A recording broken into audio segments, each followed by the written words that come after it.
welcome. Thank you for joining us today for Organizational Resilience Part 2, Policies and Workplace Efficiencies. My name is Foster Noon and my pronouns are they and them.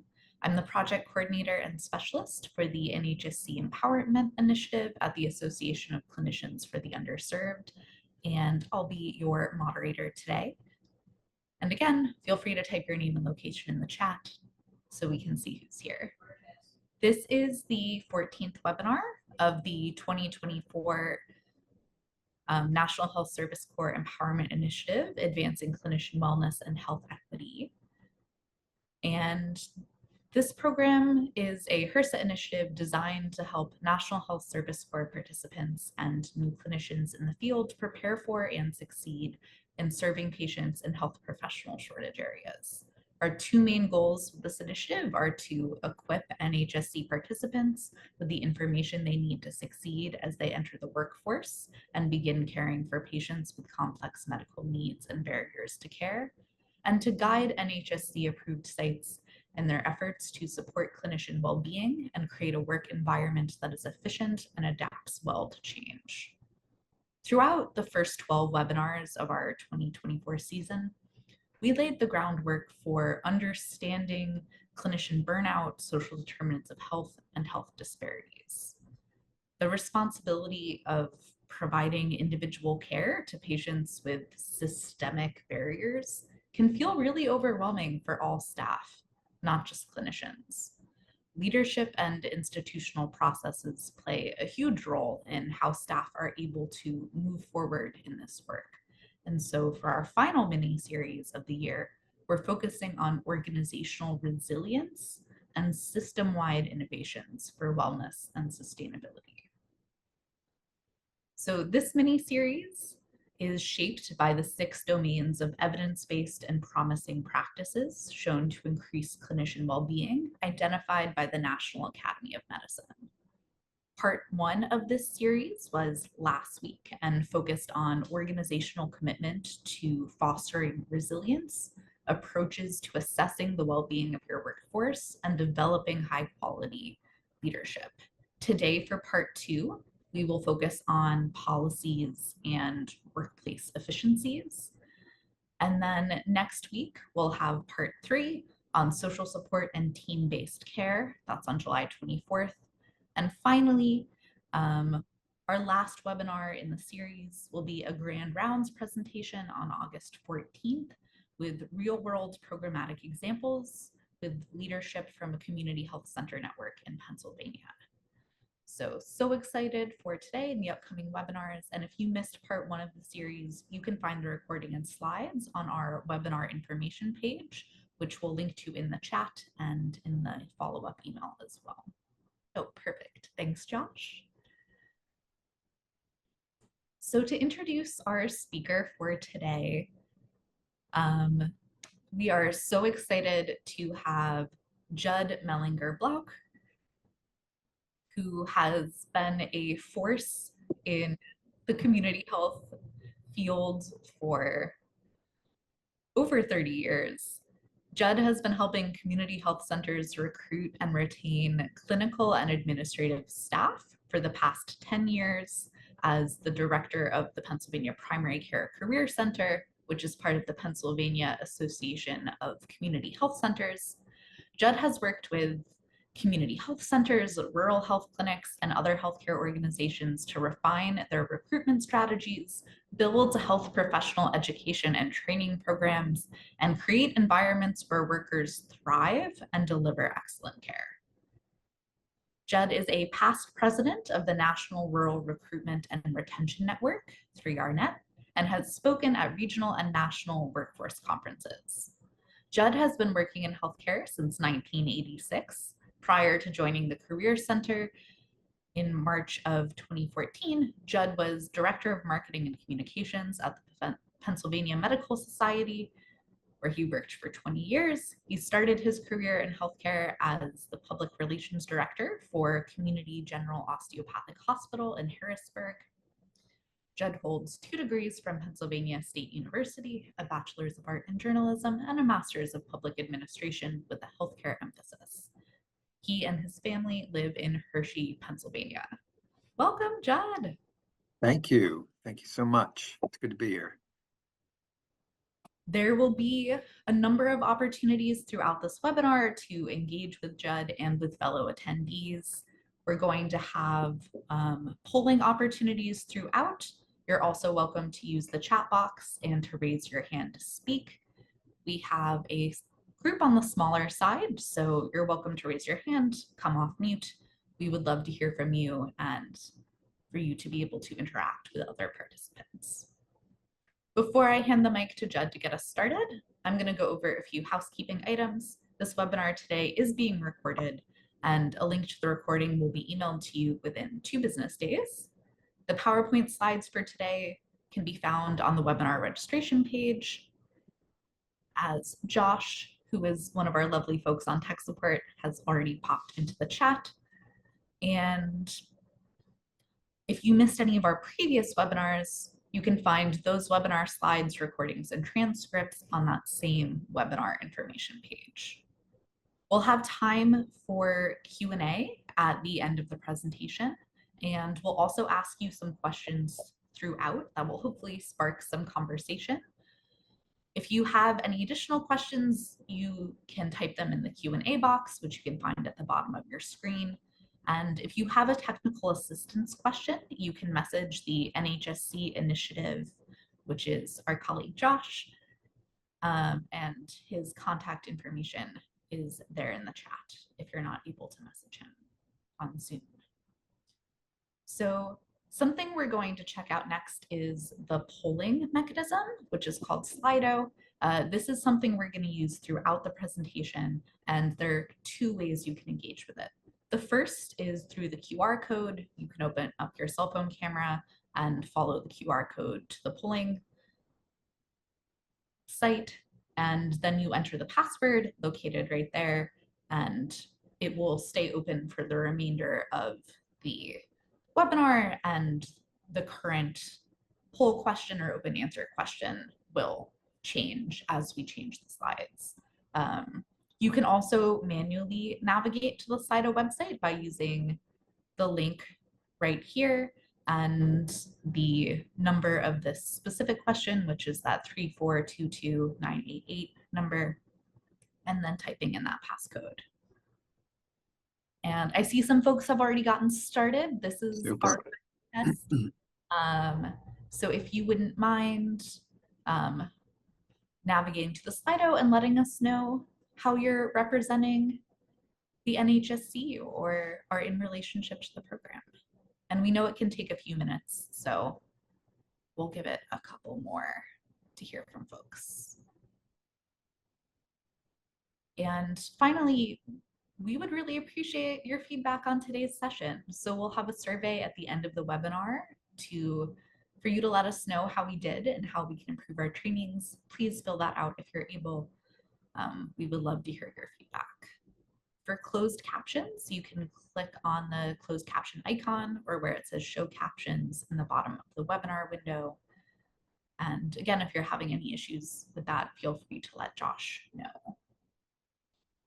And I see we have some points of contact. We have folks in the field. There we go. Lots of folks. Fantastic. We'll give this just one more second and then I'll pass it over to Judd to begin the presentation.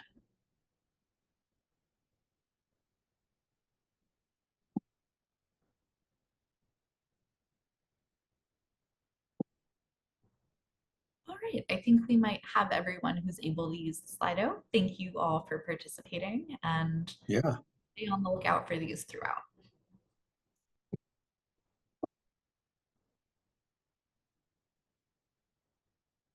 All right, I will hand it over to Judd for the learning objectives. Okay, thanks. If we could have there we go. Next slide. And let me just start off by saying thank you to the Association of Clinicians for we need to go back one. Good one. There we go. Association of Clinicians for the Underserved for asking me to do this. I enjoy speaking to people and sharing what little bit I know and learning from you folks as we go through this. So I'm really hoping that we can get some good dialogue going on some of these Slido slides and exchange some examples of what's going on out there in the field. Just to reiterate something that Foster said, I'm the director of the Pennsylvania Primary Care Career Center, which is part of the Pennsylvania Association of Community Health Centers, which is a primary care association. And you have a primary care association in your state. There's one in every state, a couple of regional ones too. But we work out of, and we get to know our members pretty well, but we are not, I am not in a health center or a rural health clinic or other facility every day. I talk to people about this. I've learned a lot about it, as have the folks at ACU, as have a lot of people. But these conversations go so much better if we get those real world examples from y'all as we go through this. So that said, the learning objectives are here right in front of you. They're pretty simple. Recognize the ways that policies and workplace efficiencies impact organizational resilience, emphasizing the word organizational there. Identify opportunities to mitigate the impact of policies on stress levels. Can't completely get rid of them, but we're going to mitigate them. And identify opportunities to assess and resolve workplace inefficiencies. Okay, and of course, the real goal, the overall learning goal, that's fine that we went, is take what you learn and make some meaningful change in your facility and in your practice. So organizational resilience is what we're talking mostly about today, and that's an organization's ability to continue to function in the face of adversity, not simply surviving adversity, but adapting, transforming to meet challenges, which is what I think we all would love to do. And an organization's resilience really is not, it's not a mistake, or it's not something that just happens. It's something that's planned. It's something that's planned by the organization. Maybe you don't call it, maybe an organization doesn't call it planned resilience. They might call it, a strategic plan that helps people grow and helps people thrive. A workforce plan, if you will, or whatever it is. But it's plan. It's a plan. It's purposeful. There's some thought behind it, and a planned resilience that then leads to an organization and a staff that has an adaptive resilience and can adapt when there's big stressors that happen and acute shocks. And they also have that everyday resilience. Let's face it, in healthcare, I don't care what healthcare facility you work in, there's going to be everyday stressors. It's a stressful environment, and you're going to have those, but you have that everyday resilience. And I think I think a great example of this is COVID and the pandemic, when those organizations that had thought this through beforehand and had made efforts to have some sort of planned resilience and have a resilient staff, where they were able to pivot and to change and to adapt much more quickly than some other organizations could, and maybe did a better job of serving their patients and serving their communities when all that started to go down in 2020. So, but I also like to stop here and acknowledge that the term resilience can be a bit of a two-edged sword. Sometimes people who, when there's somebody who isn't as resilient, or they're experiencing signs of a lack of resilience, it could be anxiety, just succumbing to stress, could be severe or just mild or whatever. Sometimes those folks, and I think we've all gone there. I mean, at least I know I have. Sometimes people who are less resilient, and those, they're targeted, or targeted probably isn't the right word, but they're described as not strong enough. They're not being strong enough. They need to be stronger. They need to be more resilient. And people have varying levels of resilience. If you would take my wife and I, if you knew my wife, she is one of the most resilient people, one of the people who is able to handle stress just beautifully. She's probably 99th percentile when it comes to resilience. Me, on the other hand, I'm probably 85 or 85% percentile resilience. Not bad, pretty good, but not as much as my wife. So in a stressful situation, I'm more likely to be uptight than she is. She's more likely to be clear-headed. I've often told her that I want to follow her into battle. She'd make a great general. But that's just a difference. That's just a personality difference. And we all have different skills and so forth. So let's acknowledge at this point that not everybody has the same resilience, and that's why a planned resilience and organizational resilience is so important, because it brings everybody along.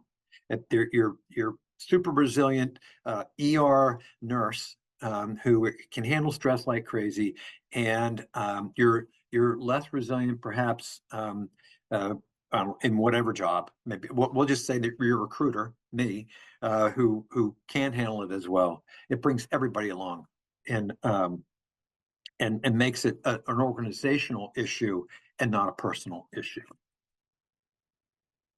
So if we could go to the next slide. You're going to be getting some resources as we go through this today. And we wanted to point out that some of these resources here. And the first one is this resiliency toolkit developed by the National Healthcare for the Homeless Council and the STAR Center. The STAR Center is a national training and technical assistance partnership that is with the federal government, but it's part of the of ACU and the Association of Clinicians for the Underserved. So they developed this toolkit with the National Healthcare for the Homeless Council. I will also just pull an aside here and say that the STAR 2 Center or STAR Center, it has a great website, chcworkforce.org. I'll say that again, and maybe we can drop it in the chat. All kinds of materials, great materials for anything having to do with workforce, from recruitment to retention to onboarding to contracts and DEI, and you name it, it's there, and it's really great resources, and it's all free. It's all free. So I really encourage you to go out and check that out. The Wellness Centered Leadership Playbook from the AMA, you're going to be seeing a number of AMA resources as we go through this.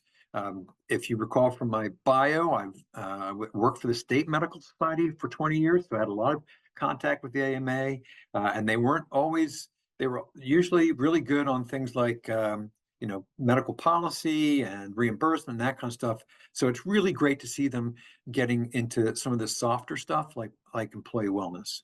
And they have some really great materials out there. And then the NHSC Empowerment Initiative, which is, I believe this webinar is part of that. They've got a resource on developing organizational resilience. Yeah, so next slide, please. And Foster already mentioned this, that we're looking at the 6 domains of evidence-based and promising practices shown to increase clinician well-being, which I believe is the actual title on their website. Very long, but anyway, that's what we're looking at. And today we're looking at number 4 and 5, policy and efficiency of the work environment. And just to note that policy and workplace efficiency processes should really be built on addressing problems raised by the staff through a workforce assessment. We'll talk a little bit about that, but problems that arise for workforce assessment should be assessed through the lens of organizational policies that are impacting these issues and how they can be changed. So we really think that it's a matter, again, it's a matter of the organization looking at itself, but looking at itself really through the input of the people who are part of that organization, where from the C-suite all the way over to your front desk staff, your janitorial staff, or whatever. Everybody should be having input into this. Okay, next slide, please. So policies. Keep on going. There we go. So policy action steps. Just to say that I work pretty much with federally qualified health centers. I'm sure some of you are from FQHCs or FQHC organizations. And there is kind of there's kind of a, I don't want to say trauma, that's an overstatement, but there's there's a bit of a fear, a bit of an intimidation factor, whatever, when it comes to policies, because we want to make sure that our policies are in compliance with what HRSA wants us to do. And oftentimes sometimes maybe we overcompensate for that, and we implement policies that may not be absolutely necessary, or enforcement that may not be necessary. But anyway, so some policy action steps that you can take would be to reassess policies for overly conservative interpretation and implementation. You can identify policies and procedures that are duplicative and no longer necessary. And then distributing tasks across team members is also another way of reducing the stress of this. Look, we all know that healthcare systems are tightly regulated to ensure the health and the safety and the privacy of patients. These regulatory demands and requirements have a combined impact on clinicians' time and consequently their ability to provide quality patient-centered care. Overly restricted and duplicative policies can create real stress for clinicians. And this has been shown in studies addressing stress in the workplace and burnout as it relates to EHR documentation, but we really don't need studies to prove this. But organizations can develop organizational resilience if they have some balance, if they develop balance and they're finding innovative solutions to these workplace stressors while also paying attention to compliance. I mean, it's not like you can just forget compliance and just make things easy for people. We all know you can't do that, but there's got to be a give and take. There's got to be a halfway point, if you will. So so this includes these kind of actions. As we said, they include identifying rigidly interpreted policies, getting the whole care team together to talk about documentation and talk about other administrative tasks, and then eliminating practices that are really not legally required or have little value to the organization. Okay, next slide, please. Oh, back to a Slido. Foster, I don't know if do you want me to just announce these, or do you want to jump in here? I'm happy to do it. We both can tag team it. Ooh, fun. Okay, so go ahead. Yeah. So we got a strong yes right out the gate. Does your organization have policies that are no longer necessary or have become redundant? Thank you to that person. If you ask me, this is a bit of a trick question. I never told you that before, Foster. So I'm throwing one at you here. And that is, I don't know of any organization that doesn't have some of these policies. Oh, well, somebody says no. Okay, well, I'm wrong. That's okay. I don't mind being wrong. But I think that's great. If your organization has done a great job at getting rid of those policies, more power to you. Yeah, for the person who said no, do you want to speak to if your organization has recently updated policies? Like, is this a result of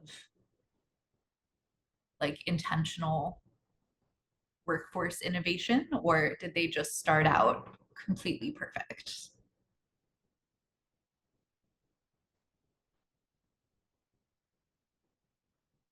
Are they able to talk, Foster?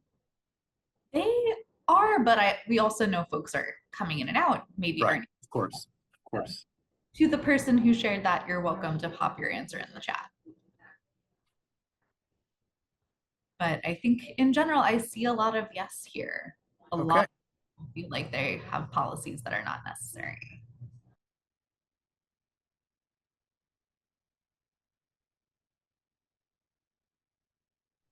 And next we can move to the open answer.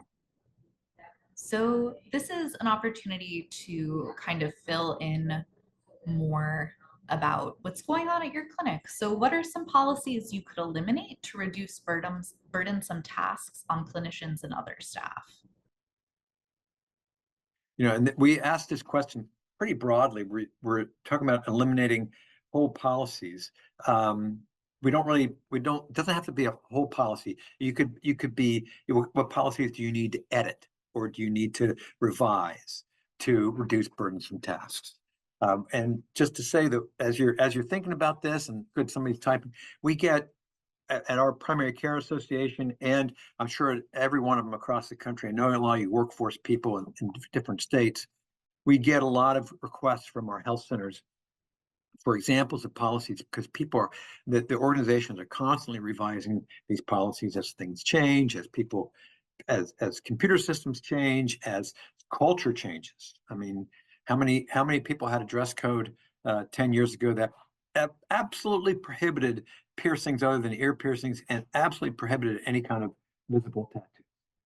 I mean, good luck finding a workforce these days if that's the case, because culture changes.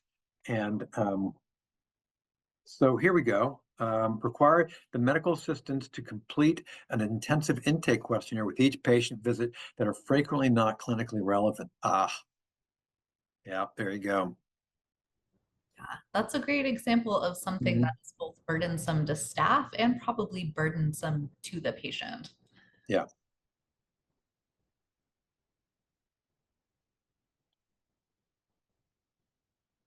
Does anyone else have any examples they want to share? And there will be more opportunities to share down the road, and so maybe some of what we're going to talk about will spur your thoughts.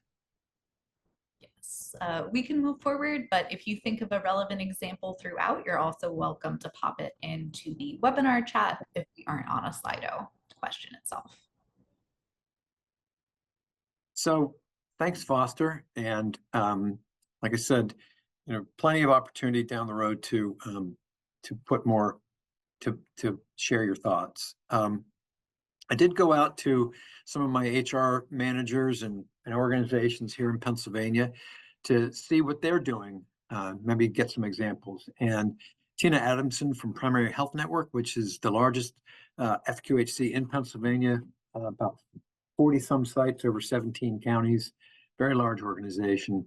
And so she's a fantastic person. And she said she reviews all HR policies every year. She goes through the whole HR policy manual and looks for it. And one thing she tries to do is she said, I tried to remove language like must or always from policies, which allowed us the flexibility to take each situation into consideration and make the best decision at that time. Like I said, she goes through and looks at them every year. And this is quite a culture change from the way a lot of policies used to be. And I probably go back further than just about anybody here. But some of these policies, particularly when I worked in a hospital, I mean, now you've got to have some policies that are set and need to be followed. But they could be really kind of crazy. And they weren't policies that came in consultation with the staff. They were policies that were handed down from on top. And oftentimes there were policies that a very powerful physician in the medical staff went to the CEO and said, you must make this change, and a change is made. And it wasn't by any means was it a team-oriented decision. It was very much top down. Okay, I think we can go to the next slide. Oh, there we go. So here's some types of policies that you can look at. This is actually a rather small sampling of the kind of HR policies, but it's a graphic. It gives you a little idea of the policies that can be addressed for this in this manner. So I keep talking about our primary care association, but that's where it works. So bear with me. But as I said, we do a lot of work with our members to get them new policies. We have a policy archive where we store all these policies, and there are 34 within that folder, there are 34 subfolders in 34 different areas of HR. Some of them overlap a little bit, but really there's so much to consider and so many things you could be working on. A few things. One of this is it's kind of in attendance and punctuality. One policy that's a really touchy issue, where you can really help people and really make a difference in your workforce is remote work. What is your remote work policy? Do you allow people to work remotely at all? In some health centers, I know that there are certain jobs that could easily be done remotely. A call center could be done remotely. A lot of back office sort of things could be done where people can work remotely, and then you can expand your workforce because you don't have to hire somebody who's from your neighborhood or who's within commuting distance. You can hire somebody who's the whole way across the city or a couple counties away, and have them commute in. But the problem is that all the providers, all the people that put their hands on the patients, if you will, figuratively, put their hands on the patients, they have to be there. And so since they have to be there, sometimes those folks raise a stink about remote work policies. Well, what can you do to get the team together to work on this, where you can come up with a policy that everybody is at least somewhat happy with? You can't change that where people have to be there to treat patients. Even with telehealth and all that, there's still going to be people visiting your office. So what can you do with that? Another area is you see that on the right, performance management and appraisal processes. Oftentimes these performance management or annual reviews or whatever are overly complicated and include long forms that really, do they really give people, are your performance appraisals, are they really doing a good job of analyzing the real qualities of somebody's work? Or are they just a form that you came up with years ago, and that's how you do it, and you get a rating of 1 to 4 or 1 to 5, but meets, exceeds, or is below requirements or whatever, and nothing ever comes of it? Can't we just sit down and can a manager and a team member, can't they just sit down and have a conversation and document that? I think there are better ways of doing that. And then compensation is another big one where policies need to be updated because we're in much more of a value-based payment world. A lot of providers now are getting incentives for quality, and those incentives oftentimes leave out team members. So is there a more equitable way to do that, where team members who contribute to efficiency, who contribute to higher revenues from patient visits and so forth and so on, where they get some sort of reward? Okay, next slide, please. So this is a model. Here we go back to this American Medical Association. This is a model that the AMA came up with, GROSS, or getting rid of stupid stuff. You can go on their website. That is a live link. When you get the slides, that's a live link right there, live hyperlink. There's, by the way, there's also at the very end, there's a slide that's all the references. I think the links are all on there. So, or you just go to the AMA website and search on GROSS.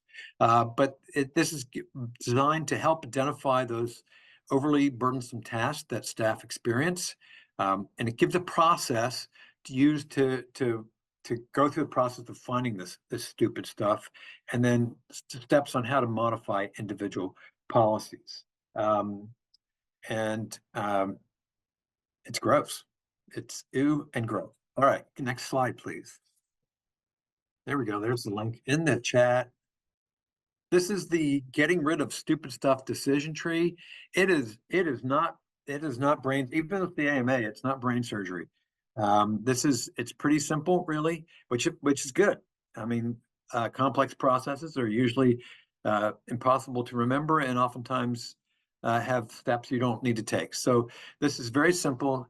A suggestion is submitted. That suggestion is recorded, and then you run it through a decision process, and it goes into one of 3 buckets. Of course, there's a lot of gray area in between these 3 buckets, but one is a simple suggestion that can be, or a simple suggestion is a simple logical fix to an issue, and you just make it happen. There's a manager who can do that, a supervisor, a VP, or somebody who can make that happen, and you're done. Then there's those that are more complex and will need to be worked on. They're feasible to implement, but there's going to need to be some work done on it. So it needs to be further investigated, and then a work group needs to be brought together to, work group needs to be brought together to investigate it and come up with a solution. Then the final bucket is stuff that's suggestions that are really just too complex for, at least for right now, for the organization to do something about it. So it's not a feasible implementation at this time. So so you put that on the, everything's on, all these suggestions are something on the burner, something on the something on the stovetop. Some are on the front burner, some are on the back burner, and some have already been cooked and taken care of.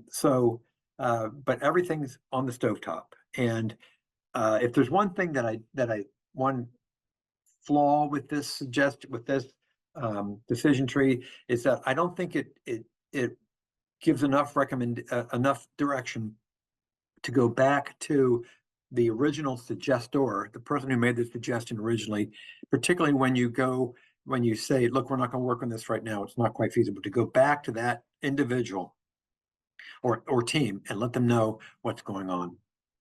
Excuse me.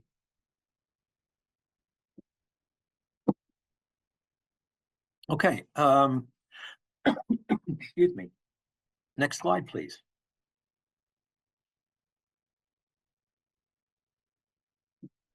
If you would just excuse me just for a second. And something that Judd mentioned that I think is so important about the gross model is just that keeping people informed about, as a leadership team, keeping people informed about where you are in a process. Yeah. So big for trust. Even if the answer is we can't do this right now because XYZ, actually communicating that as fully as you're able to really changes the way people feel about sharing their concerns and continuing to be open with you about their needs in the workplace. Great. Yeah, I agreed.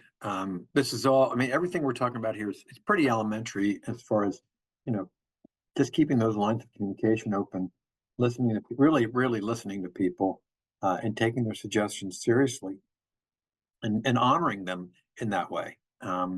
We live in a different, things are different now than they were when I was a kid, way back when, in the horse and buggy days. And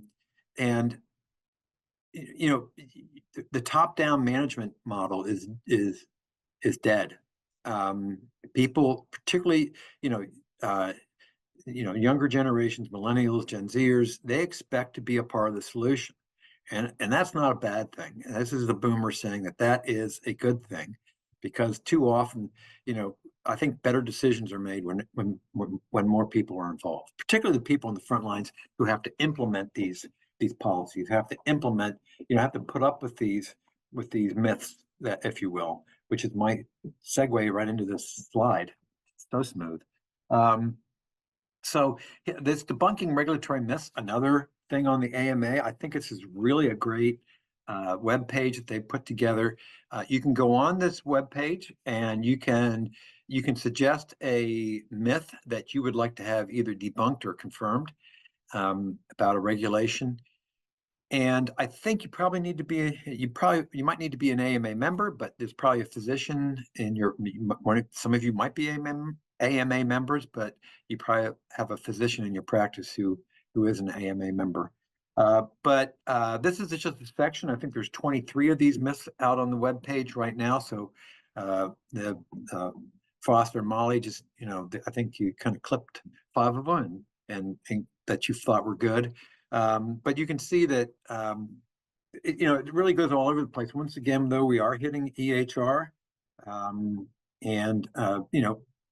things like our clinical support staff required to log out of each EHR between documentation. Somebody had heard that somewhere along the line, that is required. and it's not. Documentation rules really are up to the individual organization within, within certain limits. But, so what you require is really up to you, and oftentimes, and not mandated by laws or regulations. Another one is online patient reviews. I thought this was really interesting. I didn't know this was at all a problem. But because I thought physicians would never actually want to respond to one of these because of fear of violating HIPAA or whatever. But sometimes docs are out there, or nurse practitioners, or dentists, or whatever, are probably out there, and they really they take exception to something that was written in an online review, and they want to respond. So within the limits of rational thinking, that's okay. So, but these are some of the myths that this website debunks, and you can go out there, and if you're something you're really wondering about, a policy you're really wondering about, you can go out there and check it out. So, yeah, that's good for this slide. Let's go to the next slide. So a few coming up of these, another AMA tool, the de-implementation checklist, helps you go down through and there's a whole long list of these where you go down through and check off some policies, procedures, whatever that could be de-implemented and edited or reduced or whatever. So here are some, EHR, let's face it, EHRs are a big problem. They're a big benefit and they're a big problem. With the benefits of an EHR comes a lot of issues on here. For instance, minimizing alerts. Are you getting constantly alerted you're constantly getting alerts that really have no cost benefit ratio at all? The ratio is 0. And so can you minimize those alerts? Can you work with your IT department? Can you work with the folks that the company sold you the EHR to reduce those alerts? And kind of something similar, extending time before auto log out. Is it logging you out? You get alerts constantly, but you log out in 30 seconds if you don't click on something. And then you have to log back in. Can you extend those logouts? Certainly there's a safety and a privacy issue with allowing the too long a time before auto log out. But can you reduce that time to make it so that people aren't constantly logging back in? Again, you go to the implementation checklist, and you'll find this there. Next slide, please. And compliance. As I mentioned earlier, we need to get somewhere in between total not anarchy, but fascism by the compliance folks, where they are, where they're telling, there's a shadow around every corner, and they're constantly putting huge burdens on the staff to comply with all these sort of things. But a good compliance officer, of course, is as interested in effective and efficient care of the patient as they are in following the rules. So usually, these folks in this situation usually are pretty easy to talk to about this sort of thing. But a couple here, reduced signature requirements. Do physicians have to sign off on everything? Or physicians or the NP or the physician assistant or whoever is the treating professional need to sign off on everything? Or are there things where they don't actually need to sign off? Evaluate trainings. Are you putting people through trainings that they don't need to go through? Could you be training people? Could they have a certain kind of training every 2 years instead of every year? And look at that, because those kind of trainings, let's face it, those kind of trainings not only take time, but some of them can be draining, and people dread going to them. They go into them with a bad attitude. And can you get rid of some of them and give people a break? going back to the reducing signature requirements, for instance, in Pennsylvania, we do not have independent practice yet for nurse practitioners. So they have to have a collaborative agreement with a physician. And that really only has to do with the physician giving a collaborative agreement on their prescribing. But in some practices and some health centers, doctors are being asked to sign off on a lot of stuff that NPs are doing, and they don't need to. For physician assistants, yes, they need to, but for NPs, they don't. So it's looking at those sort of things and cleaning that up and making a difference there that can really help. Next slide. And finally, on this vein here, I'll be quite frank with you, none of us could figure out what eliminate the rote ascertainment of learning style preferences means, but it's on the de-implementation checklist. So if you know what that means, make it happen. But perform condition screens no more frequently than recommended. Do you have too many, are you screening people too often? More often than you need to. You don't need to do if it says every year, then make sure it's just every year and not every 7-8 months doing that. So, but take a good hard look at that. And there's usually a grace period, if you will, that where you can extend these. You don't need to even do them every 12 months. You might be able to do these every 18 months. And because there's right in the guidelines, there's a grace period. So if you have to do a screening every 12 months, you might actually be able to do it every 18 months or something along that line. Somebody gave us some insight on this. Learning style preference. Intake forms for patients tend to ask patients to state their preferred learning style. Very good.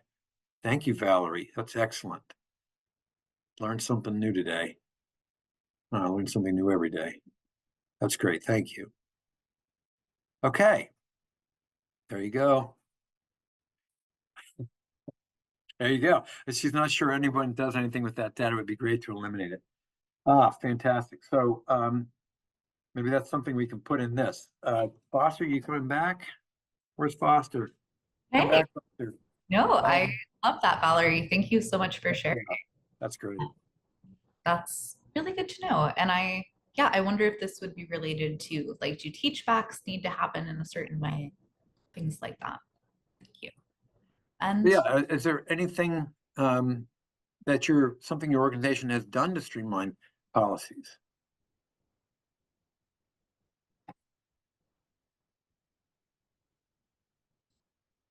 Don't be bashful. and if you're having any issues with the Slido, you're welcome to pop that in the chat. Oh, but I see 2 participants are typing.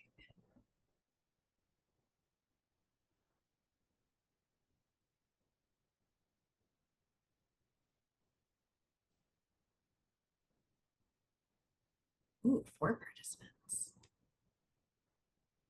We are waiting breathlessly.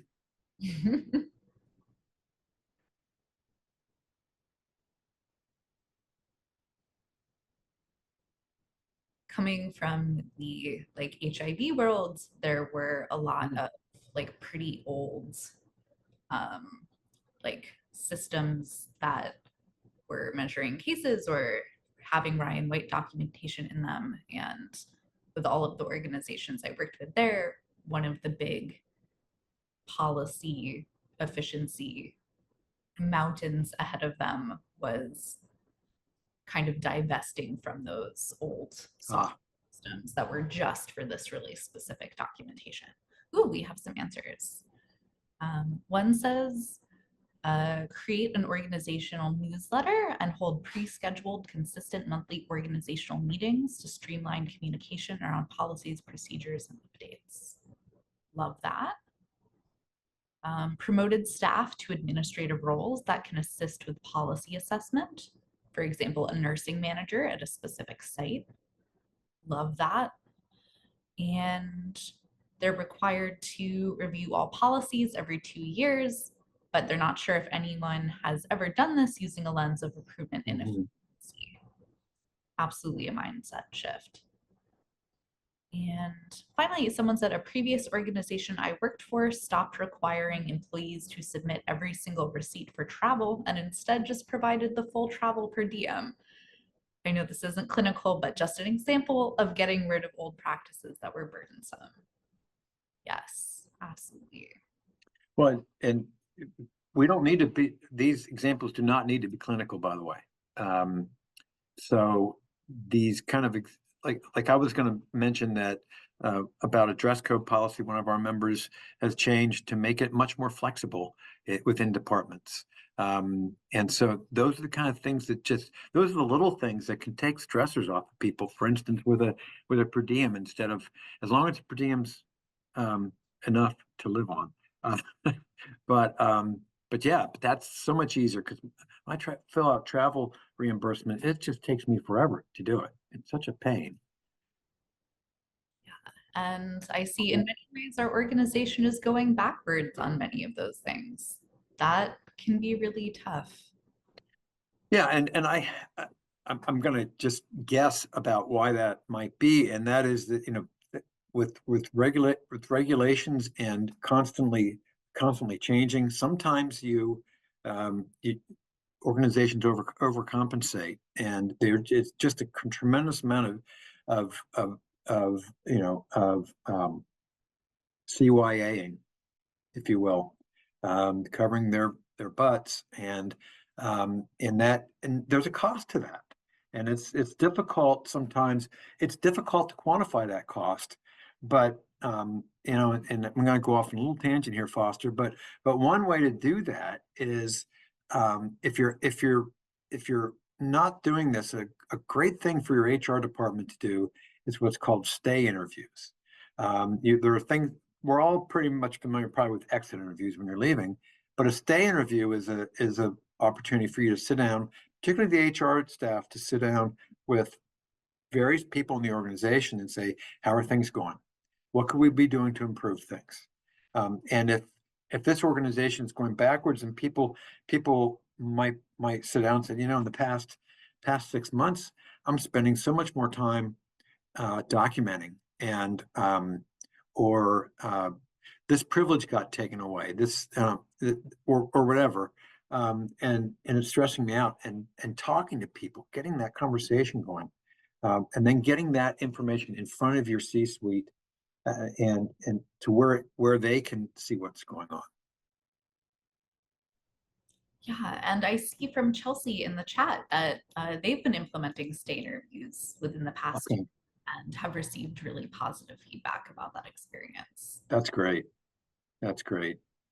I will also, in conjunction with that, just not a caveat or a warning or anything, but you got to make sure your C-suite, it's like so much of this, you got to make sure your C-suite, particularly your CEO, is on board with this. If you implement it and then the higher up muckety mucks don't pay attention to it, or even, I know of one situation where the CEO would laugh it off because what she was hearing didn't mesh with what she felt the organization was, and she was not willing to listen. And if you're doing that, it's just that's a morale killer right there. So, but I really like them. I think it's a really great idea. Yeah, something Dr. Daywalker mentioned in part 1 of this series that I think was really relevant to what you just said, Judd, is that you need to have a culture in your organization where people feel like they can be honest in the feedback they give and honest about critical feedback. And if your C-suite and leadership is not really committed to creating that environment, that's Mhm. going to limit how effective any of these tools are, because people aren't going to trust you with that information. Yeah, that's the truth. Thanks, Foster. Okay, moving along. So we're just talking about teams and about getting input from all across the team, and also distributing tasks across teams. So one of the ways you can get at the reducing inefficiency and making things run smoother for people is by, I mean, it's easy for us to sit on these presentations by way and tell you need to hire more additional team members when we know that comes with a cost. But some team members that we're finding that our health centers in Pennsylvania, at least, are increasingly using scribes to accompany a physician or a nurse practitioner or whatever in their patient encounters. A lot more use of medical assistants, a lot more use of community health workers, which community health workers aren't necessarily working on processes within the organization. I mean, within the clinic itself on a day-to-day basis, but they're providing support, they're providing information, they're providing background and so forth to patients that make it a smoother experience when that patient does present at the community health center. Using case managers, patient navigators, just to smooth out the whole patient handling process and make it more effective. And honestly, I mean, what we've heard is that, for instance, a scribe will pay for his or herself because the physician will be able to see that many more patients and create that much more revenue. Just a couple extra patients a day will pay for a scribe salary. So, yeah. So, yeah, I think that's good for this slide. So one of the examples of an organization, I mentioned Primary Health Network earlier. You'd think that they're the only FQHC in Pennsylvania. They aren't. We have 53 of them. They just are the ones that replied to my they're a great organization. They replied to my cry for help. But they were recently awarded a 2-year grant from our Department of Health here in Pennsylvania to do a pilot project on clinical workflow. So it's a nurse-driven care model. And it maximizes the provider's time by assigning a registered nurse as the primary clinician for the patient. Now, that's not the primary provider, so you got to be careful in wording here with something like this, with scope of practice issues and so forth. But let me read you. This nurse-driven care model is designed to maximize provider time by assigning an RN as the primary clinician for the patient, maintaining the physician or advanced practice provider as the treating professional during the visit. The RN assumes responsibility for several aspects of the patient's care, scheduling, assessments, medication compliance, screenings for psychosocial factors, patient-directed goals, and then provides education to the patient regarding their diagnosis, medications, and options for assistance. And then the RN gives a warm handoff to the primary care provider, who then completes the visit, signing off on the information collected by the RN. So we'll see how this goes. And this is the kind of creative thinking that I think is required. I mean, not that RN's growing on trees, but there's, of course, we all know we could use a lot more registered nurses, but it is a little easier to hire an RN than a physician. And so to get registered nurses into this, it's also a great way for a registered nurse who wants to be more directly involved in patient care to do that in a health center or a clinic setting. So, so can we go to the next slide? And we have our next Slido. This is a yes or no, not sure question.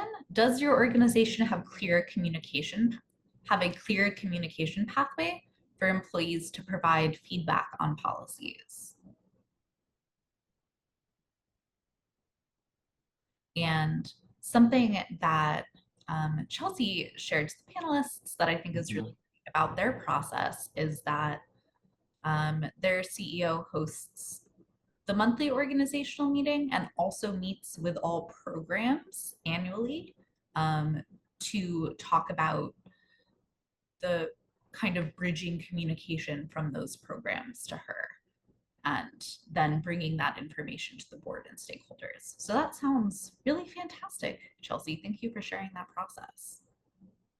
And I see from the poll that a lot of folks feel like your Hmm. organization maybe is not as clear in their communication pathways. We're pretty split between, I guess, 2/3 are no, we're not sure.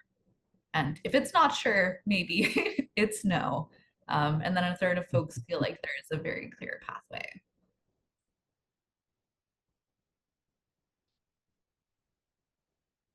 And then next we have an open answer. What is the process for reviewing and updating policies in your organization? And who gets to be a part of that process and who has the authority to make those decisions? So is it just C-suite? Do you have working groups? Do working groups include staff from all over the agency or just certain levels of staff? And this could be a long answer, so you're welcome to raise your hand to come off mute, and we can grant that if you want to share.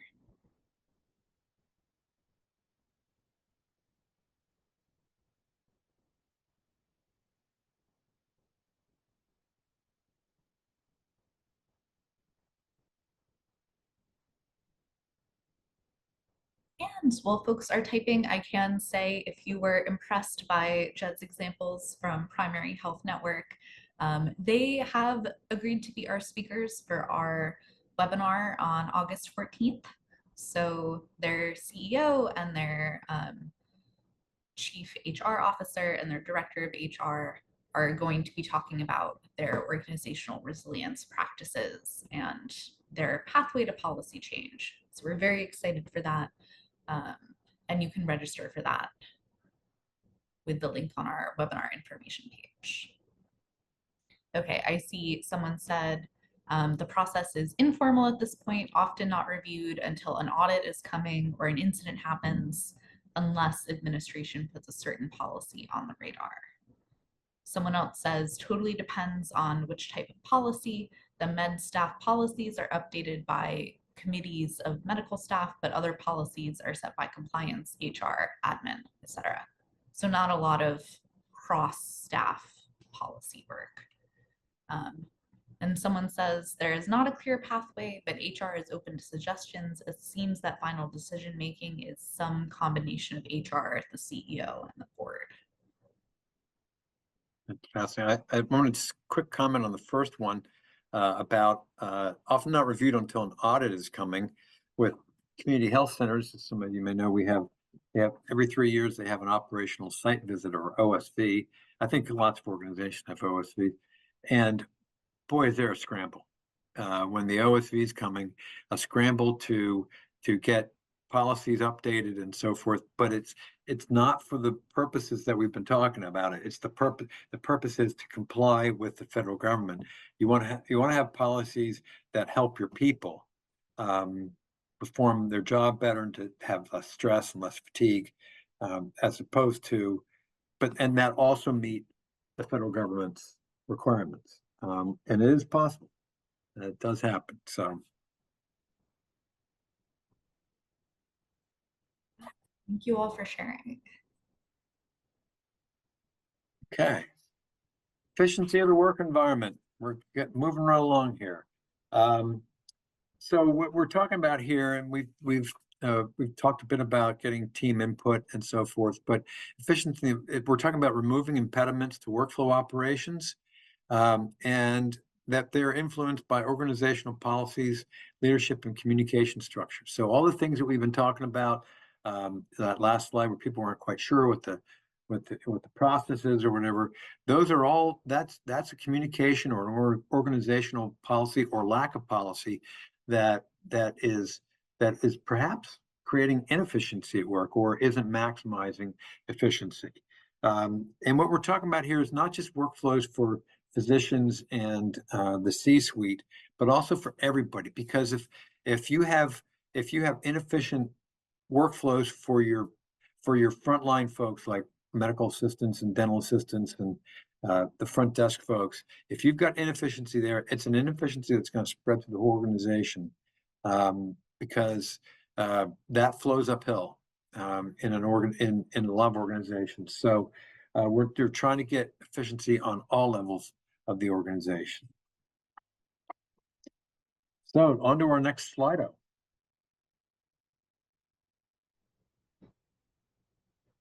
Yes.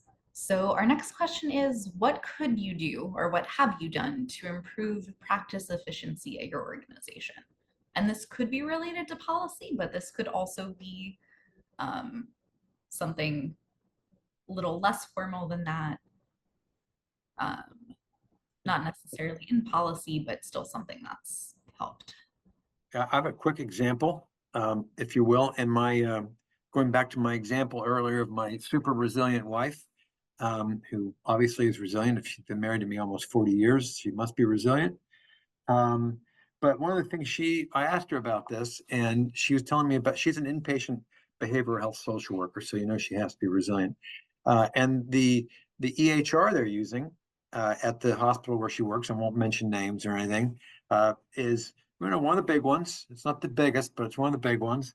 But the problem she's having with it is in behavioral health, clicking boxes and just filling out, clicking a list. It's just it only goes so far, because you've got to get that psychosocial background in there. You've got to have a narrative that if you're having a hip replacement and you've got trauma at home, it doesn't matter as much, and certainly matters, but doesn't matter as much as if you're experiencing mental health issues, behavioral health issues, and you've got trauma at home. That has to be noted in the EHR, and yet she has a hard time doing that. And there's really not a good way for her to bring that out to people and to get that change made, which is where I was going with that. She's finding it difficult to get attention to this problem. And if they had a better communications flow, and they had ways to resolve these problems, how much easier would her job be? How much better would her job be? And how much better could she be doing for her patients and for the physicians, the psychiatrists she works with, who are developing treatment plans and so forth. Anyway, so we have some answers. Yeah, and thank you for sharing that, Judd. Our first person said that they spearheaded reassessing all the policies at a specific site. That's amazing. That review is definitely needed. And then the next person says clinicians have the option to use an AI scribe. Ooh, that's very interesting. Yeah. And that they have patient care coordinators on our team who track down outside records, help move referrals ahead, fill out prior authorizations, and other onerous paperwork for clinicians. That's amazing. When I was at a community health center, I was a patient navigator, part of a care team, and all of this, like medical records, referrals, prior authorizations, was put on the nurse or the MA, and sometimes on the physician, and it just sucked so much time. All of their time was doing this stuff. And are you saying, Father, that could have been something you did as a patient navigator? I think it would have been another team member. Okay. In my role, I was doing stuff like helping the patient do a Medicaid application. Gotcha. Yeah. Okay. Navigation. Right. But having someone taking care of like the back end medical paperwork of it all. Yeah. But I love the AI scribe thing. Of course, we all know that is, there's you can't just do AI, have AI scribe it and then just log it and forget it. You need to look it over, but at least it's there. And I'm, who was I talking to? I forget, somebody I was talking to, I think just this week, who said that they're starting to really look at that a lot more, and maybe going down that path could be big. Yeah. And I see we have a hand from Molly. Hi, yes. I'm thinking of my sister. She's a nurse practitioner at an FQHC, and I can't remember what it's called, but in the EHR, or maybe it's in a Word document, she has stock language for certain diagnoses or treatment plans that come up a lot. And she can pull from that when she's writing her notes, so she doesn't have to recreate the wheel every time. And there was a name for it she used, and maybe someone can post it in the chat if they know it. But certain phrases that are just used over and over again that she can plug in. And I think a lot of people don't use it, but she does and shares it with other people on her team so that they can also use it. Oh, dot phrase or out of text. Someone put in the chat. I know, like speaking of like presets in the EMR, when I was working, I was specifically doing like Hep C and HIV linkage. And for providers who were new to doing that kind of care, we had like customized like lab panels to call for like the first appointment. Mhm. So it was like something that folks could like they would still get the mentorship and support from other providers in starting to do HIV care or Hep C treatment, but then they also could start with this like pretty robust panel list that had been customized by those same physicians at our organization so that they were not feeling like they had to pick all of those individually, which is a pretty common thing, but us finally having that together was a big workflow change. Thank you all so much. This is all Yes. really interesting and appreciate y'all's feedback on this. So here we are, we're looping back to the feedback loop, which we kind of talked about before with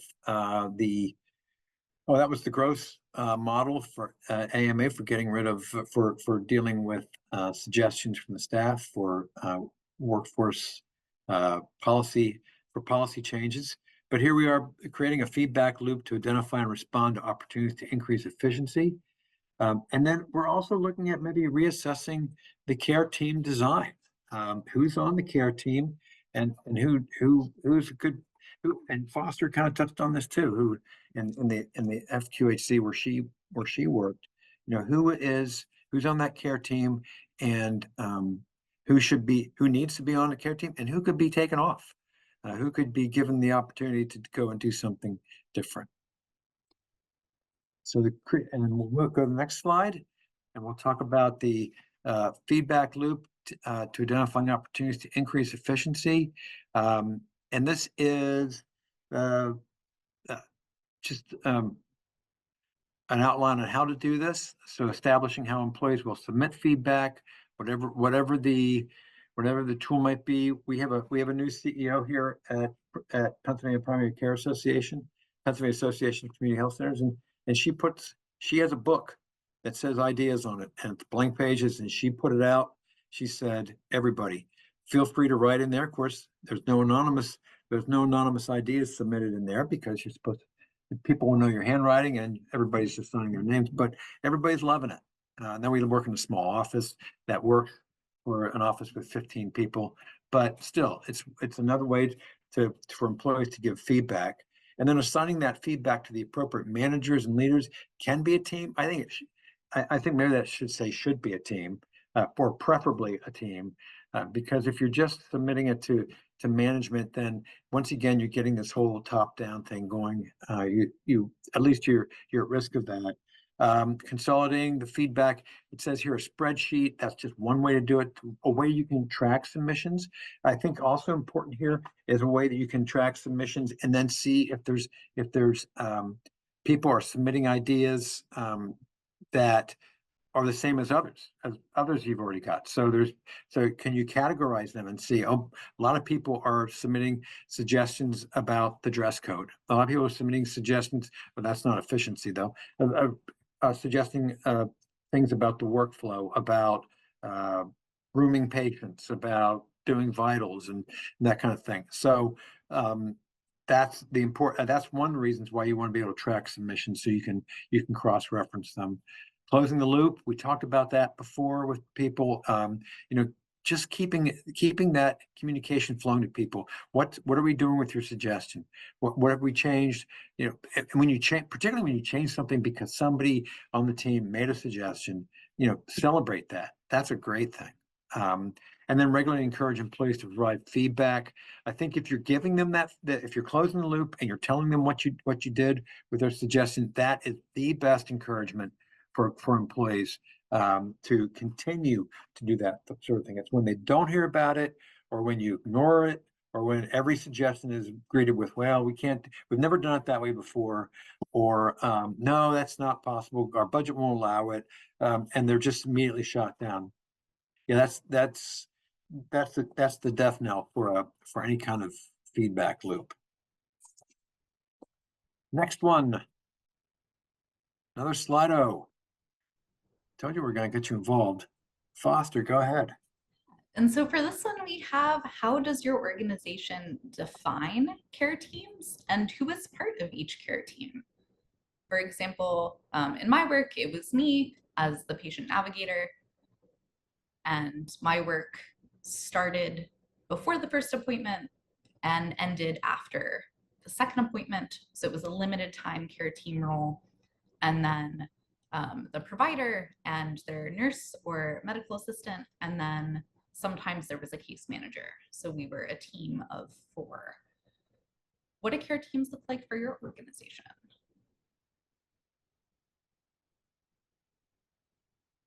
And I see we have folks typing. Yep.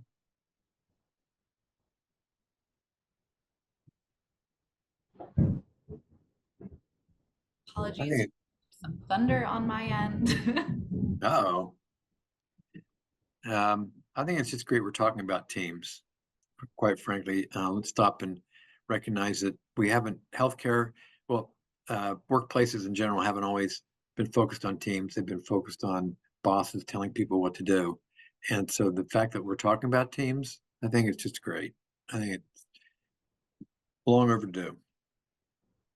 And as the NHSC Empowerment Initiative, a lot of our materials and work is really thinking about the providers, the clinicians who are part of the National Health Service Corps and are participating. Mhm. But something that was so important for us in this series is Oh. thinking about how wellness for those folks is also about wellness for the entire staff. Yeah. And I see we have someone who says very team oriented. They have clinicians, MAs, nurses, schedulers, Great. and care coordinators. Love that. That's a great lineup.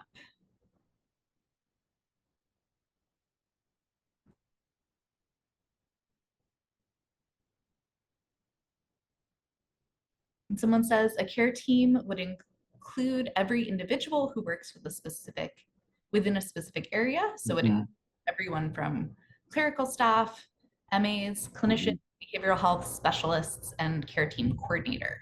Ooh, each area has this group of individuals. I love that. I love that there's like the role of care team coordinator. I also like that they're, regardless of where they're at, they're working a behavioral health specialist in there. Because that does cross all patients, just to be able to have that consult and see if that's needed. Excellent.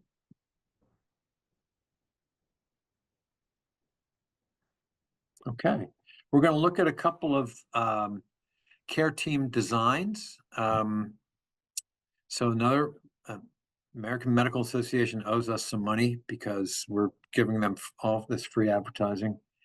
But so when you're reassessing the care team design, you want to look at expanding the team to include multiple types of professionals. As we just saw on the slider right before this, those 2 organizations are already doing that.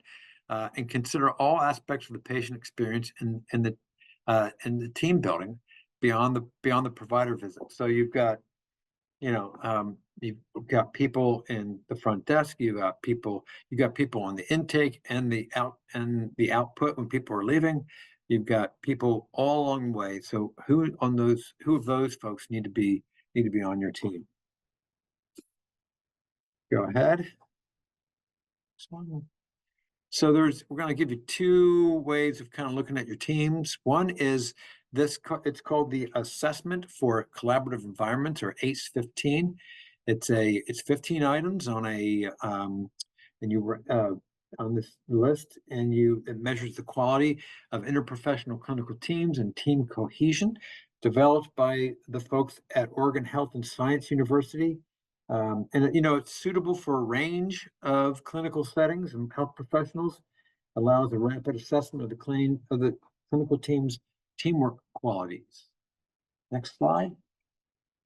There's a link to it um, in the chat. So participants will rank these 15 elements on a Likert scale from strongly disagree to strongly agree. And here are some samples. Team members contribute to setting and evaluating goals for improving the practice, has a culture of mutual continuous learning, fosters a culture of continuously improving communication. One of the things that you'll see if you take a look at this and you see those 15, they're not all positive. I went down through and read them, and there's a couple of places where there's almost like a little, I don't want to say it's a little gotcha, but it's a kind of it has a negative twist to it. So all of a sudden you have to decide whether you agree or disagree with that negative twist. Okay, next, please. And then the Agency for Healthcare Research and Quality came up with this beautiful thing, working with the Department of Defense. So you know it's got to be good if DoD was working on it.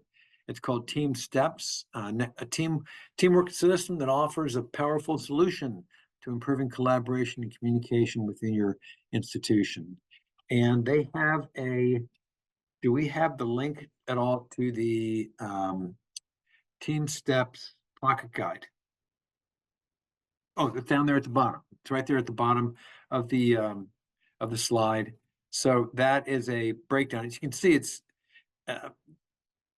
developed by two federal agencies, so it's probably pretty complex, but they do break it down into that pocket guide and make it easier for you to implement. Go ahead to the next slide. It shows you some of the debriefing. So it really focuses on clarifying team member roles, ensures the team members they have a balanced workload, and then establishing regular means of communication such as debriefs and huddles. And here's a debrief checklist. So when you're looking at a situation, a case or whatever, you can debrief on how the team worked on that, how that went. Okay.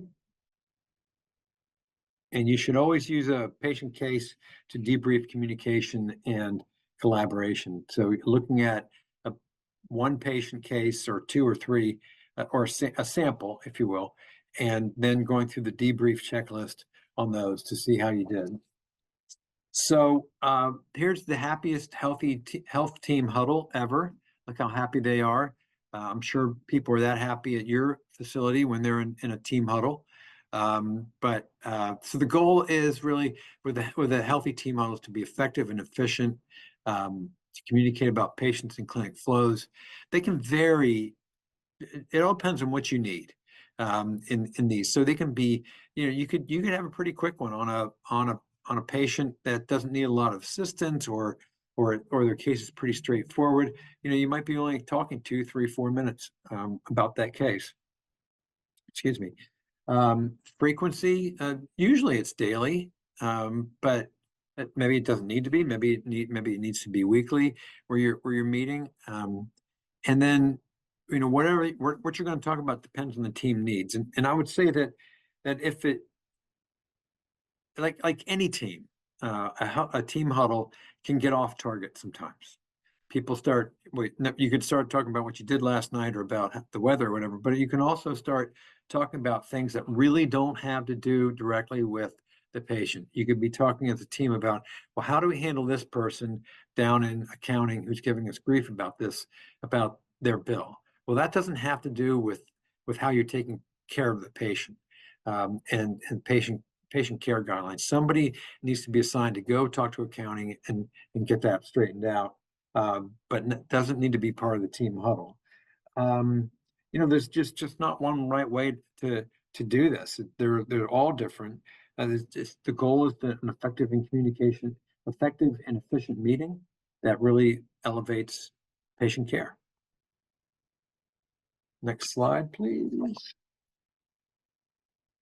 And I think one of the great things about team huddles and just working in teams, period, they're a great place to give people who might not normally have this opportunity, but a great place for people to grow and shine outside their normal work responsibilities. So you get somebody, for instance, you get somebody from front desk involved in a team, either to improve some efficiency or, edit policies, revise policies or whatever, or just about one specific case for a patient. And you get somebody like that involved and they get a chance to have their voice heard. It really is an opportunity for them to make a difference. And so it's a great place to learn leadership skills, a great place to network and to be felt more of a part of the team. Okay, next. So here we have another Slido. For our final Slido of this section, what could you do or what have you done to improve team functioning at your organization? And so this could be a small thing, maybe with your specific team, or it could be more of an organizational wide team change.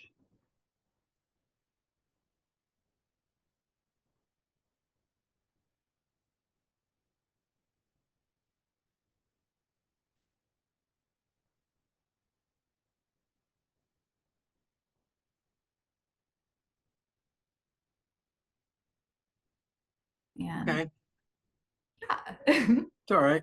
maybe Yeah, folks are like, we have room to grow in our teams. Oh, I see someone is typing. all right. Morning huddles. There you go. Huddle. For the person who put morning huddles, was that something you had to build into your schedule? Like, did you have to put a block of like, no appointments here, this is when we do huddles? Or did folks start coming in earlier? What was kind of that process of making space for a morning huddle?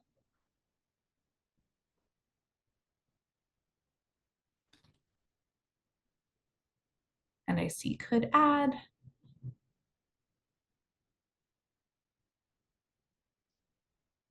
They haven't done it yet. Okay, yes, so morning Okay. huddle is something they're thinking about doing. Yeah, sometimes blocking out that 20 to 30 minutes on the schedule helps it stay a dedicated space for sure.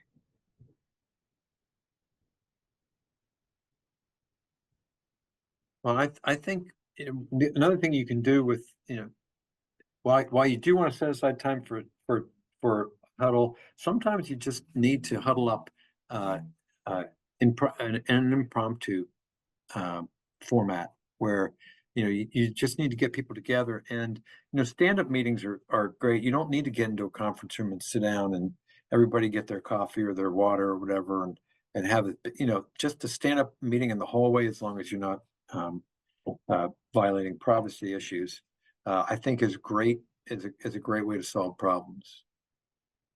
Yeah, and I see Yeah. some create more opportunities for team members to get to know each other better, to strengthen those relationships. Yeah, absolutely. And I think making some of those opportunities, paid opportunities, giving people time like on the clock to get to know each other and do that team building instead of assuming that will happen after work, which is sometimes when organizations encourage folks to get to know each other better.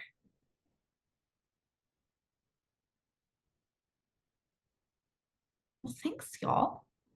Okay.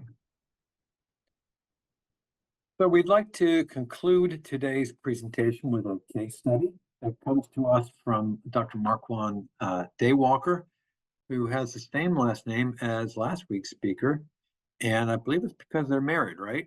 I think they're a married couple, both of them physicians working in Texas. And Dr. Daywalker he works at Access Health in Texas. And he joined a cohort study designed to address, the Access Health, a cohort study designed to address communities suffering from trauma following natural disasters.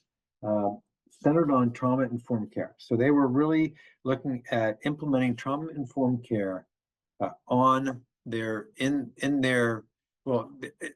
looking at trauma-informed care in their health center, how they could treat their patients with that. So then COVID-19 comes along, and cases the cases start to rise, and then there's this impact on the well-being of the clinical workforce. And if you were in practice, if you were around in 2020, you know exactly what they're talking about. So Access Health said, well, let's apply these principles of trauma-informed care to our own employees, to their own health, and the well-being initiatives, to see if we can lessen the impact, the effects of the COVID-19 stressors. Next slide. So here's some of the principles of trauma-informed care: safety, trust, choice, empowerment, collaboration, and respect. There's also 4 R's of trauma-informed care. I'm relatively new to, I'm not a caregiver, so I'm relatively new to this, but the 4 R's are realization about trauma and how it can affect groups and people, recognizing the signs of trauma. So realization, recognizing the signs of trauma, having a system which can respond to the trauma, realization, recognizing, respond, and then resisting re-traumatization. So treating trauma can sometimes traumatize people. So what we want to do is resist that re-traumatization. So realization, recognition, response, and resisting re-traumatization. Next slide, please. So they were the folks at Access Health looked and said, you know, here's some organizational factors that are driving burnout that we need to address. One was a values mismatch with leadership buy-in and empathy. This is also creating an administrative position with a singular focus on health and well-being of staff, to really align values between leadership and the rest of the staff. The perceived lack of control with anonymous feedback tool, that they detected or felt that the staff didn't have control or perceived lack of control. So how can we give them an anonymous feedback tool so they can exercise some control here? Workload with operational process improvement. So they were felt that there was workload inefficiencies and imbalance with the workload. So to address that, there was a lack of fairness with among some of the supervisors. So some of the supervisors resigned because they failed to correct their behavior or the behavior of their subordinates. So that lack of fairness led to some changes. It's pretty crazy. Developing better relationships with a buddy system, and then and building some kind of recognition and reward campaign, because they lacked it, and something that really implemented the concepts of positive psychology to build people up instead of having them stressed out all the time. Okay, next slide. Their strategies for success. They got leadership buy-in. We talked a lot about that. You've heard that in many other forums. So, but so true. Getting leadership buy-in to get their direct engagement. Empowering the staff voices. They implemented an anonymous survey tool to allow staff members to provide feedback. And they hired, by the way, a director of health and well-being. And that is actually Dr. Daywalker. They hired him to do that because he brought a lot of this information to them, and they said, well, why don't we promote you to this job, because you obviously have a passion for it. And then utilizing external resources, so training and technical assistance from the local primary care association. In this case, it was Texas Association of Community Health Centers, to provide continuous support. So they tacked into these. Okay, so this is why Molly's saying this is while he was an NHSC scholar. So he was an NHSC scholar, and now he's through with his service. But this is while he was working off his service, I guess. Okay. Well, isn't it kind of once you're an NHSC scholar, even though you're not getting money anymore, you're always an NHSC scholar? Isn't that kind of how it works?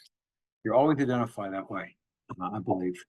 I Um, believe you become an alum once you're. Become an alum. Yeah, but I guess in your soul, in your spirit, you're always a scholar. So anyway, Any scholars on the call are welcome to chime in, but yes, I think right, it's right, forever in your heart. right. Forever in your heart, sure. Like once a Marine, always a Marine, or something along that line.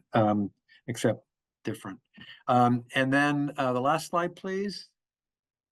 So Access Health saw these improvements in a 1 year period. They measured this. Overall, people felt better. They had more compassion fatigue. They had less compassion fatigue, less burnout. They felt more grateful for what was going on. They had better relationships with the supervisor, and the supervisors had better relationships with them. And then just this overall feeling that they were being listened to and taken seriously and appreciated. And I think that's a great example of an organization really taking this seriously and making changes and doing things that they need to do to improve the policies and procedures and efficiencies at work. So that is my last slide, I do believe. And so would love to hear some questions, comments, anything you have to share. For the good of the order. And then, but I'll turn it back to Foster at this point.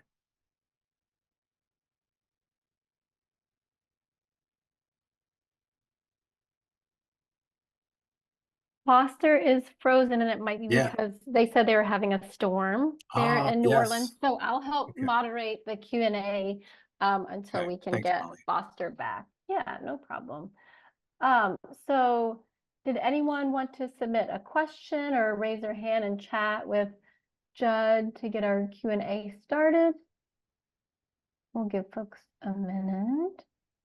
And also, if there's anything extra you wanted to add, Judd, that wasn't covered in any of the slides, feel free to chime in with additional information.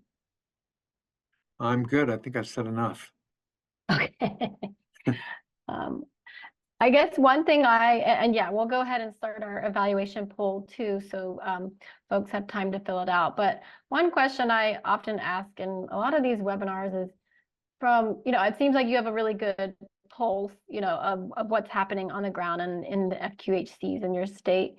And I'm curious, how does leadership respond when staff are bringing recommendations to them?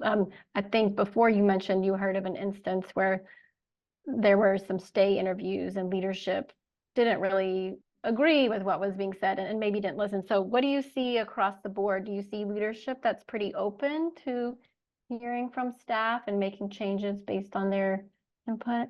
Yeah, the leaders, the C-suite leaders of our health centers are people in almost all cases who could be running much larger organizations and making a lot more money. So they've got a real passion for that. I would say that two things probably get in the way of taking these suggestions to heart and really working on them. One is that the focus always is and always should be really on the patient. But sometimes you forget that there's a care team, there's people out there who are caring for the patient and they need to be cared for also. So I would say that sometimes that seems to get in the way. And then the other big one, probably the biggest one, is people are so busy that it's hard for them to set that you need to make a conscious choice to set aside time for your staff. I like to think that, particularly with our organization, so we're a membership organization, our FQHCs are really our patients, if you will, some degree. They're number one, but staff is 1A. Staff is number 2 or 3 or 4. We're 1A because without staff, we can't serve our members. And likewise, in an FQHC, a rural health clinic, a hospital, whatever, you cannot serve your patients without good staff. Right. So you've got to make that time. And I see it happening more. I think our younger CEOs are a little more tuned into it than some of the older ones who are my age and older. Mm, and who are used to a more top-down kind of environment where people you do what you're told. right. So, but it's good. Yeah, it's a good question. I see it. I see it happening. I'd like to see it some more. Um, Yeah. I will say too, I hope folks can join us for the grand rounds on August 14th. Judd connected us with the great folks at Primary Health Network in Pennsylvania, that huge FQHC network. And we got to speak with the folks who will be presenting in August recently.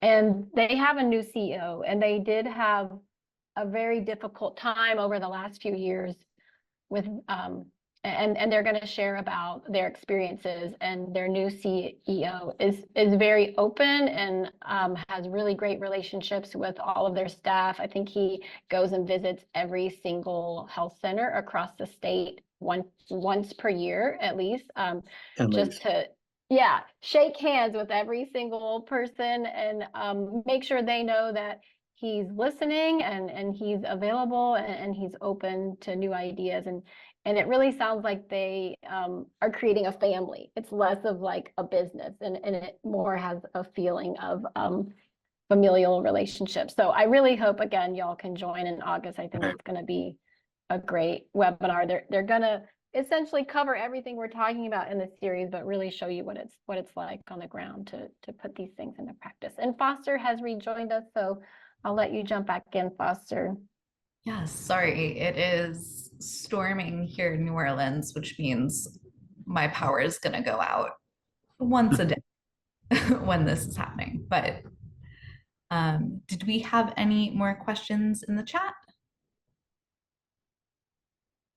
I don't think so. Okay, yeah. And we talked about the webinar on the 14th. Did we talk about the one next week? No. We're on our compendium No. and resource guide. So these are two resources that our team created. Oh, and I see, before we get into that, we do have a question. Do you have tips to get administration to prioritize policies and procedures, particularly like in regards to evaluation when there's very little bandwidth? It's a good question, Robert. Yeah, I mean, I think well, one of the ways to do this is to think about what matters to them, what matters most to them. And I think one of the ways you can do this is, okay, I'm going to give you two things and I'll stop there. But one is to find a C-suite champion and somebody who's on your side on this and knows that these changes need to be made and can start talking chief whatever officer to chief executive officer and start getting that in there, because we all listen to people like us. People in the C-suite listen to other people in the C-suite. Docs listen to docs. Nurses listen to nurses. It's just the way it is. So getting that champion who's wanted to move this forward. And then I think the other one, and maybe more effectively, is to think about how these policies impact different people's areas. So a good example would be to get the chief financial officer on board. What is that chief financial officer interested in? Money. They're not just interested in that, of course, but what's the financial implication? What's the financial benefit to taking the time to rework these policies? How is it going to free people up? How many more patients are you going to be able to see because you have a much better process? And then that plays into the chief medical or chief nursing officer, because you're going to be able to see more patients. You're going to be able to provide better and more patient care. And those might be the people who become your champions, because you can definitely show, you can definitely make at least some really good estimates on how much more money you're going to make or save, and how many more people you're going to see and patients you're going to treat with those two. And then they can go to other people and champion for that. I think something that I found in my time as decidedly not an administrator in a community health center was that having an official employee group or outlet. So we had an employee empowerment group, Hmm.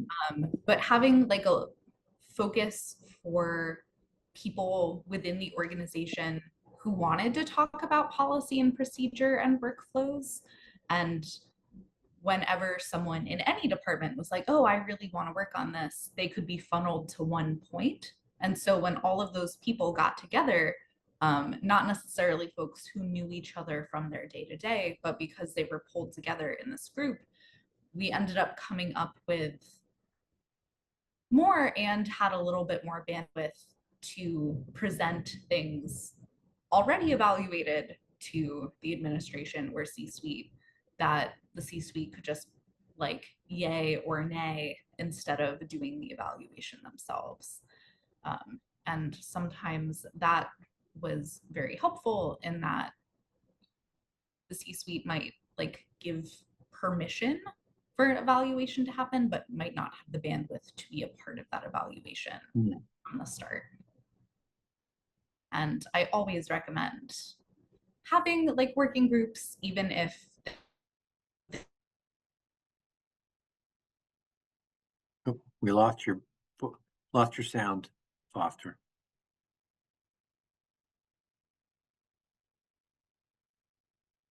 Yeah. Still can't hear you, Foster.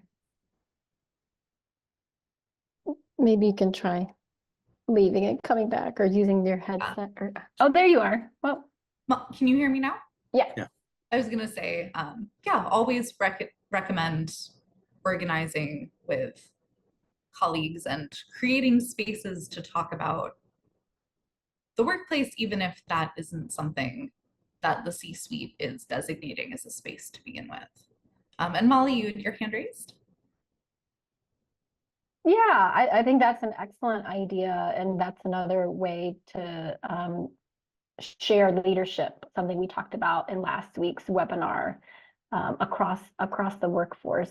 But also, I wonder if there's not a lot of bandwidth, if leadership at various meetings that they might have, if they could just take on 1 or 2 policies a month. And so it doesn't feel like such a heavy lift, like looking at all of them at one time, just doing a couple at a time. That might feel a lot easier.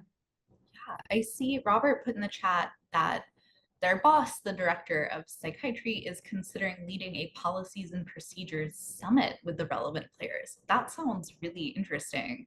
Yeah, please, if you're able to, we'd love to hear more about that when it happens. But that sounds like a really good way to dedicate time and place to give everyone's full energy. I love that.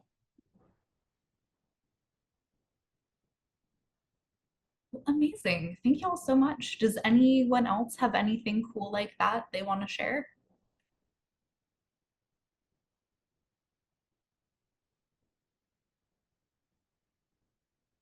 All right. So something we want to share with y'all is the Developing Organizational Resilience Guide and Resource Compendium that are a part of the materials for the NHSC Empowerment Initiative. They are available on our webinar information page and our publications page, and we'll be updating them to make sure that all of the links are good and it has the most up-to-date data in the next couple weeks. But right now they're updated as of August 2022. And both of these resources just really go over the body of work that's out there about organizational resilience and relate back to a number of resources and processes following the same framework of the 6 domains that we've based this series on. And as was posted in the chat, coming up, we have the final content of this section before the grand rounds. Organizational Resilience Part 3, Advancing Clinician Wellbeing Using Social Support and Team-Based Care. And After participating in that session, you will be able to describe types of social support and how they can foster clinician well-being, and discuss strategies for strengthening social support in the workplace and outside of work. And 3, describe how team-based care and peer support can improve clinic workflow and cohesion among staff. So even more team focus than we have been in the past 2 sessions. We're really excited to have the space with Service Corps participants, with site staff. Thank you all for joining us. And our next amazing presenter is going to be Dr. Joe Shapiro, who is an associate professor at Harvard Medical School and a director of the Center for Professionalism and Peer Support at Brigham's Women's Hospital. And you can register with the link in the chat.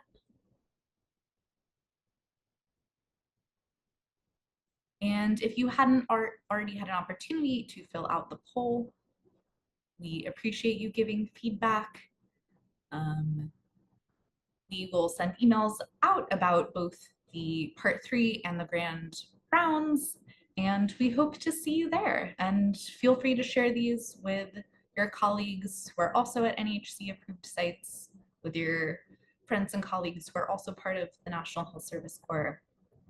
We love having you all here, and these will also be recorded to view at a later date if you're not able to make it. But thank you so much, y'all. We'll stay on for a few more minutes, but are officially concluded. Have a wonderful rest of your day. Thanks, everyone.